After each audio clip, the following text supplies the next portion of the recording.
back to when we played as kids, but things changed. That's the way it is. Oh,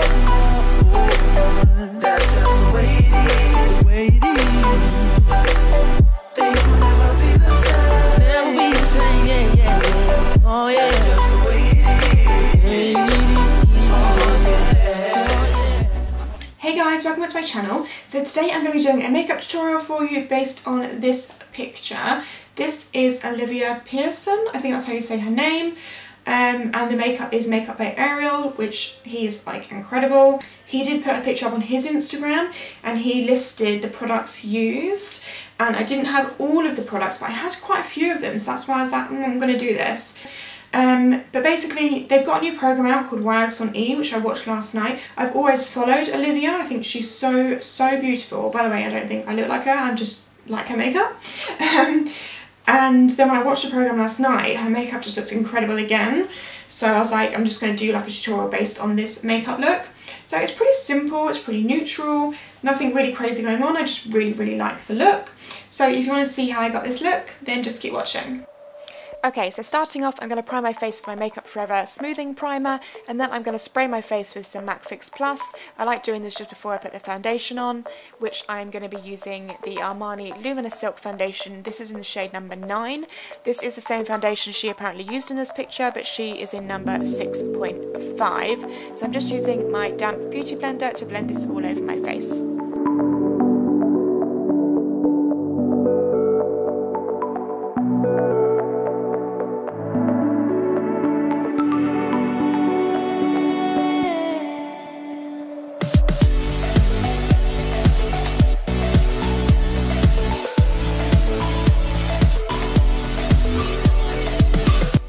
Okay, so once I've done that, I'm moving on to my cream highlight and contour. I'm using the LA Girl Pro Conceals. The light one is in creamy beige, and then the dark one is in beautiful bronze. And I'm just applying them in all the highlight and contour shades I usually do, and then I'm going to blend them out with my damp beauty blender again.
Okay, so I used that Real Techniques Duo Fibre Brush just to start blending the contour, and then I just go back in with my damp beauty blender and just push over these areas just to make sure they're blended out and you've got like no crazy harsh lines. Obviously you still want to see the contour, but you want it to be blended. To set the under eye, I'm going in with a hefty amount of my Bare Minerals Well Rested powder. I'm packing this on underneath my eyes and all the areas we highlighted, so underneath the contour as well. And then I will be brushing it off with that Real Techniques Duo Fibre Brush. So I just let it sit there for a second and then I just wipe it all away just to get rid of all that excess powder. I found this really does set that under eye and make it like super bright. So that is what I was doing.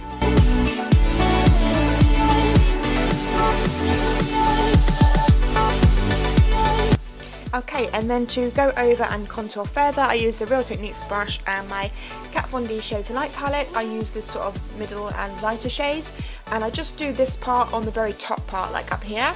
And this is obviously more of a grey toned contour shade, so it's not as warm, and it's going to give you more of a shadow rather than just a really brown face. So I put that in that area and also under my jawline and a little bit down main schnozzle, which I think I missed out, I don't know what happened, but I put some down my nose. And then I go in with my Makeup Forever Pro Fusion Bronzer in 30M, just to go over that area to now bronze up the face and just define the contour and just bronze generally all over. For highlight, I'm using the Becca Jaclyn Hill highlight in a Champagne Pop. I'm sorry I've used this all the time at the moment, but I just always tend to go to it. I don't know, it's just so nice, I just go to it. And then for blush, I'm using NARS Orgasm, because that is the blush it said she was wearing. So I've only got this kind of like little trial size one, but it doesn't matter what you've got, this is what I had and it's the same one, so I was like, okay cool, I'll use that one. Haven't used it for ages actually, and I forgot how much I loved it. Then I go over with a large stippling brush to make sure everything's blended out, and then we are going in with the eyebrows. So eyebrows, I'm using my Gerald Cosmetics Brow Bar To Go, and I'm using the lighter shade, so it's the medium one, so it's not quite as dark, and I just filled in my brows.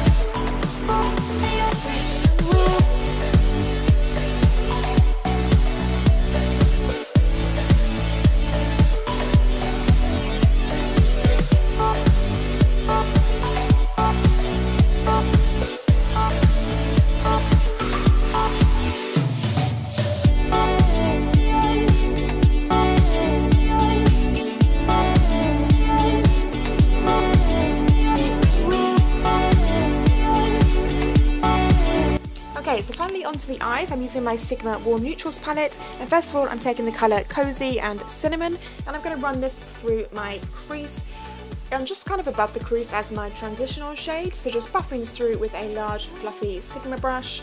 Yeah, that is what I'm doing. By the way, what do you think of my new background? And also the fact that I'm like super quite close to the camera, because I know a lot of you were saying you couldn't really see what I was doing, so I thought this is really clear. So then I'm going back in with the colour Cinnamon, and I'm just packing this all over the lid. This is my favourite colour in the palette. It's like this amazing matte. I don't really know how to even describe it, but I absolutely love it so much. It's my favourite colour. And then I'm going into this colour Fawn, which is a shimmery, I don't know how to describe it. It's like a grey shimmery gold. That makes no sense at all. Anyway, it looks like this, and I really packed that in this inner section, and then I buffed it out with the large fluffy brush. And then I go into this Makeup Geek shadow because I feel like it needed some more warmth, and this is Cocoa Bear, which is probably my favourite Makeup Geek shadow like ever, and I just put that in with sort of a fluffy pencil brush and then buffed it through with this Morphe crease brush. And I just really packed this on and worked it through until I got it to the desired depth I wanted. I did want it to be fairly dark on the outside, and I really flick up the edges just to create that kind of winged look. I applied some more of that fawn colour just to make sure it was really bright, and then also blended that out with just the Morphe brush, so it brought in a bit of warmth into it as well. I'm then going to be going in with this highlight shade from the palette. This one is Sugar Milk, I believe. And then I'm just lining my lash line with the Kat Von D tattoo liner. I started off super thin because, to be honest, it didn't really look like she had that much eyeliner on, especially in the inner part. It was just more on the outer part, so I created a wing. But then I kind of made it thicker and thicker, and then when I got to like the finished look, which you'll see, I definitely put too much liner on. It should have been a lot thinner than it was. I think it's because I thought my lashes were going to be thicker and like more defined, but they weren't. So these are the lashes I chose to use, which are the Lily Galicia lashes in Paris. She did have Lily Galicia lashes on, but they weren't in the style Paris. I think she had the individuals on, but like shitloads of them, and I'm really bad at doing individuals, so we went with these. But these look really nice, but I think I just thought they'd be thicker, so I went with a thicker liner. Does that make sense? Anyway, I would have done a thinner liner if I could do it again. I just went back in the crease with a little bit of Cocoa Bear, and I also ran Cocoa Bear on the lower lash line, and then I put a sort of nude liner in the waterline. This is Jordana Almond, however you want to say it. And I also applied this in the inner tear duct, as well, just to make sure that area was super, super bright. I applied mascara, which was the Too Faced Better Than Sex mascara on the top and bottom lashes. And yeah, let me know below what... Oh, let me just tell you this first. So the eyeliner gives off a shine, which I hate. So I just went over it with a definer brush and some black eyeshadow. But yeah, what I was going to say is let me know what you think of this setup. If you prefer it to my other one, or if you prefer the other one. Because I'm just sort of playing around with it at the moment, because I've not been loving my videos recently. I just think they don't look that clean and crisp, and it's like hard for you to see what I'm doing. So I think this is like a lot easier, and you're like really focused on what I'm doing. But let me know what you think. So then for lips, I'm lining them with sooooo. She used Whirl, but I don't have Whirl, and sooooo is like super, super similar. And then I go over it with Dose of Colour in Stone, which is exactly what she said she had on, or what Makeupbyariel said he did put on. But you know what? It is such a different colour on me. Like, it does not look like hers at all. Like, I can't believe it was actually this lipstick. But anyway, once you've done that, you'll be done. I let it go back to when we played as kids with big shanks. That's the way it is. That's just the way it is. Okay, so this is the finished makeup look, guys. I really hope you enjoyed the video. Give it a thumbs up if you did, and I'll see you in my next video. Bye, guys.